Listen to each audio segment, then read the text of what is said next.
Hey guys, welcome back to the first of two parts of my review of the Arrowverse crossover event for 2017. Now I don't really know where to start, but the crossover so far is just amazing. But let's just start off with the fact that Mark Guggenheim stated during Comic-Con and after that they want to top off last year's crossover event with this year's event, and they succeeded at that. Well, they didn't fully succeed, we're yet to find out if that is true, but they did succeed at least for the first 2 hours of the 4-hour event. But these 2 hours did not just succeed at delivering a so far solid storyline. It also did succeed at delivering a lot of funny, a lot of Easter eggs, references, and callbacks to previous seasons of all 4 shows. So let's talk the funny first. There were just a lot of funny moments from the get-go. We had Kara's super strong nails followed by Oliver walking away from Barry with his "I always catch up" joke. There was that fun and funny nerd battle of words that went down between Cisco and Harry.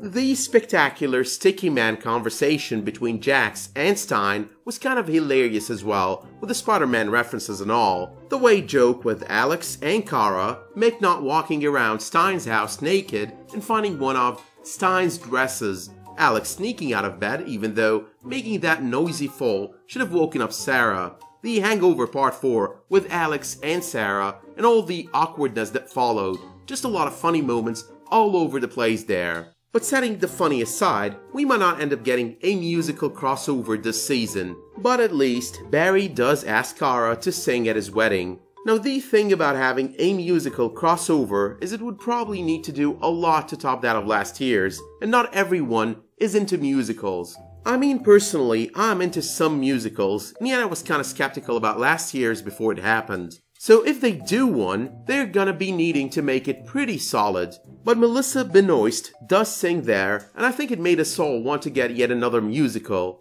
And the song she actually sang there was "Keep Running Home to You." That is pretty much the very same song that Barry sang Iris at the very end of the musical crossover as they got re-engaged. Now there is a lot to discuss here, so I'm not going to be doing the usual, talking about the major arc first, and then jumping to my random stray comments. Instead, I'm going to be presenting it all in my stray comments format and in the order of events. Number 1. I think the start of the episode was pretty well done, doing Earth X first and then jumping to Earth 1. It just all felt very The Man in the High Castle-like, except of course the world and the sky does not turn all red even when ruled by Nazis. However though, red skies in DC Comics are usually indicative of incoming crisis, one that has to do with the multiverse. Now there was also the battle in which we got to see the Earth X Guardian dying at the hands of the Earth X Arrow. And Jimmy's shield there, it felt very Elijah Bradley in Golden Age Captain America. And with the Spider-Man reference early on as well, we ended up having 2 Marvel references right there. I just love the fact that in a world where DC characters are real, Marvel characters are the subject of comic books.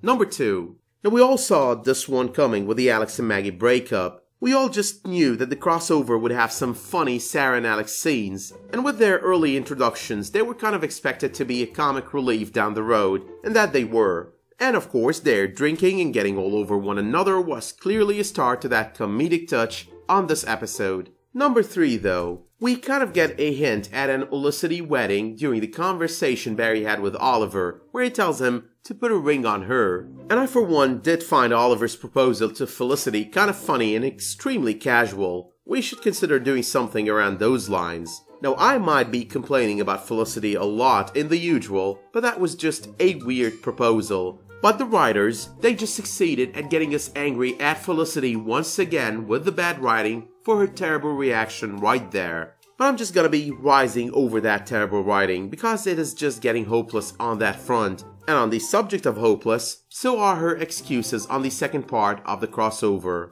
And as stupid as it might sound, I'm guessing the show is possibly trying to make the wedding in specific and Olicity as a whole all on Oliver, all his fault, just in case we get to hate it. We wouldn't then be hating on Felicity alone, being badly written, but we would rather hate on Oliver or on both of them.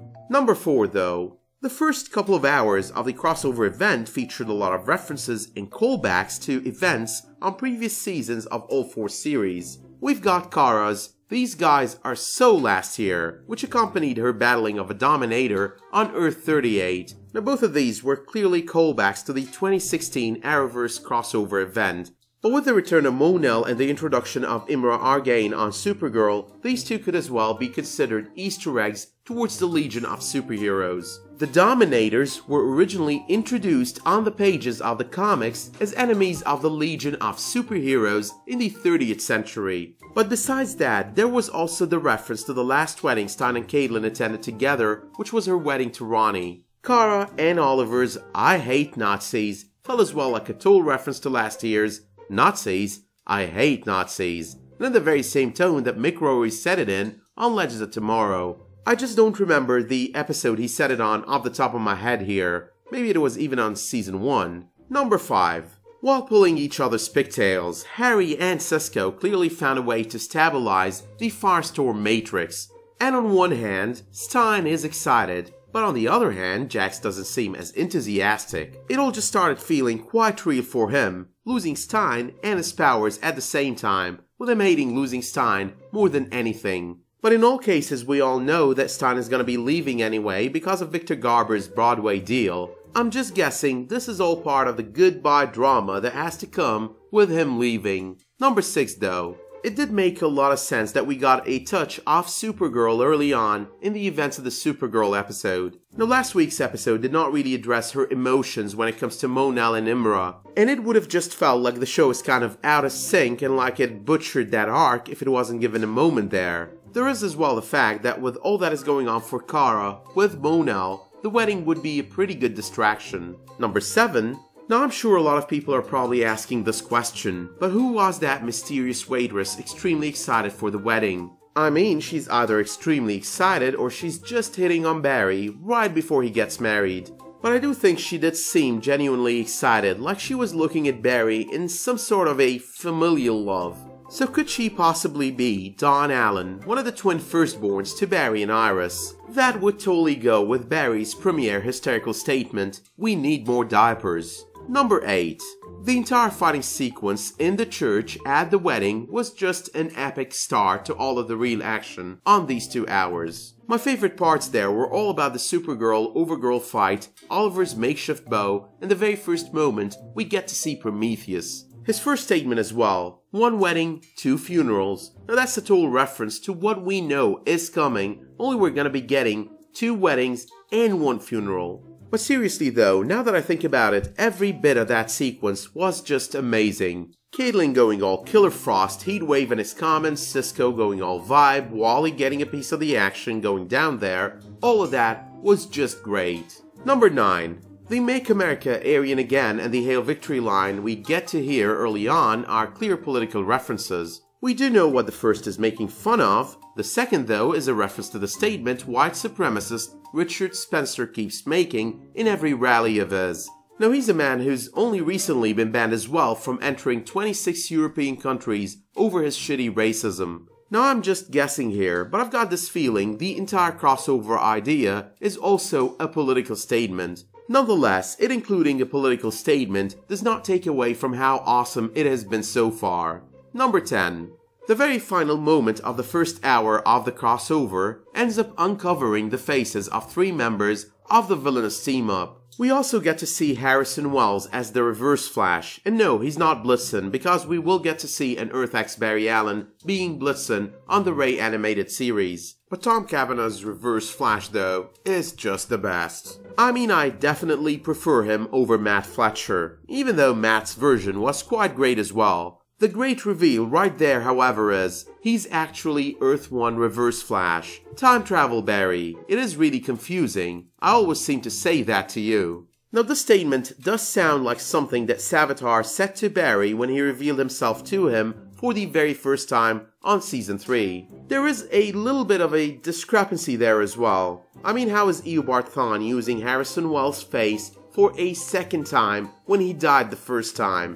Supposedly, this should be before the events of Season 1, so he should be wearing this face for the very first time rather than again. But if we do set this discrepancy aside, then yes, that was our good old friend Thawne from one other point in his timeline. When does that point happen to be, before or after which events we've seen so far, is nothing we know of. But what we know for sure is that all of that goes along with the way he makes appearances on the pages of the comics. That as well debunks the theory about Barry possibly having returned from the Speed Force as more Thawne and less Barry. They did as well retcon Barry's joking about his mother's death in the therapist's office a few episodes ago, and the effect seeing Thawne had on him did anyway confirm this is our good old Barry Allen for good. But moving on to the events of the second hour of the crossover and number 11. The second episode of the crossover, the Arrow part of it. It starts with something very specific to Arrow and very personal to Oliver. That would be the reveal of Prometheus to be Earth-X Tommy Merlin, whom Oliver describes as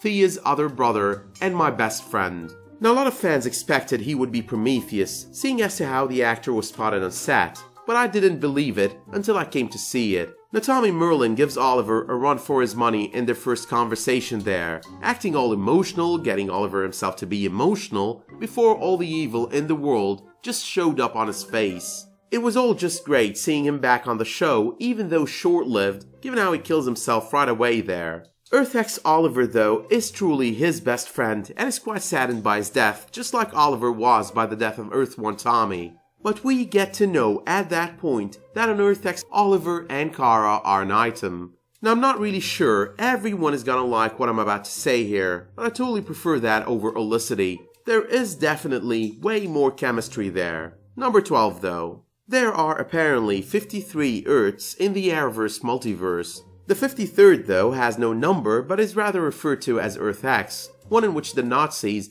won World War II. In the comics though, this Earth is just one of the 52 and is known as Earth-10. Number 13.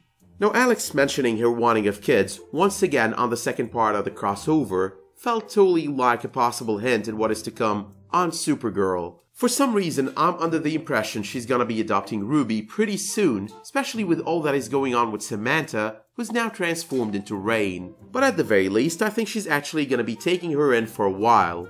Number 14 though. Now this is an oh my god amazing moment. Iris is actually leaving the work for the Brainiacs as she refers to them, which also felt like a reference to Brainiac from the comics. But anyway, that's actually a first this season for Iris not being all bossy and dominating. But the one thing missing there is her actually in the field being a kick-ass journalist, and I would be in love with her character again. I really hope they do that sometime soon. Number 15. They are doing Overgirl differently on the show. My pod was blessed to crash on the fatherland. Now on comic book Earth 10, the equivalent of Earth X, she had no pod and she was no Kryptonian. Instead, she was rather the product of an experiment she underwent as a child to replicate the powers of Overman. Now Overman on the other hand is the alternate version of Superman and the only Kryptonian who crashed on Earth 10. But anyway, I did love Kara's reaction to Earth-X Kara and Oliver being married. Loved as well the fact that Oliver had a kryptonite arrow to his name, in case an evil U shows up. But once again, one hell of an action sequence with this 3 versus 3 fight. Number 16 though. The objective of the Nazi team-up is revealed. The prism they stole could be used to create a neutron bomb. Now this is basically a nuclear bomb with the same effects but with lesser physical power. And that kind of reduced physical power reduces its capabilities in terms of area of effect. But nonetheless, it still does have the very same effect in its very own more limited vicinity. So that is pretty much the doomsday weapon we've been hearing of on the trailers. Number 17 though. So there was yet a third amazing fight sequence with the Nazi armies while Earth-X Arrow hit Star Labs. Love the entrance Team Arrow made there though after Mick and Killer Frost were taken down by Earth-X Oliver. But the portion of the team outside Star Labs didn't just have to deal with the Reverse Flash, Overgirl, and all those soldiers. There was also the Earth-X version of Metallo. Now I'm not really sure they did intend that, but he did look a lot like Ultron. Number 18. Overgirl is apparently dying, having absorbed too much solar radiation flying too close to the sun. That was a total all-star Superman reference right there. Now on Earth 10 in the comics, Overgirl ends up dying as well, only instead of having Oliver Queen for a husband trying to save her, she had Overman who considered her sort of a cousin and put himself through so much trouble in his attempt to find her. Number 19 though. Now I was most definitely waiting for that. It was Oliver in the High Castle. I would have been totally disappointed if they didn't end up making any The Man in the High Castle references on this episode or in tonight's episode. But finally, number 20. The first night of the crossover event ends with Star Labs occupied by Nazis and a whole lot of members of the team in a concentration camp on Earth X. And this is just promising of so much fun watching the second night of the crossover. But that being said, all we've got to do is wait for the second night of the crossover before we get to talk more about Earth X and all it brought to the scene. But until then, let me know in the comments what you thought of the first part of the crossover. Feel free to drop me any questions that you would like to have answered on my live stream this weekend. Let me know as well if you liked this video by dropping it a much appreciated like. And remember, it would also be appreciated if you subscribe and enable notifications for my future videos. But until I see you next time, thank you all for tuning in and have a good one.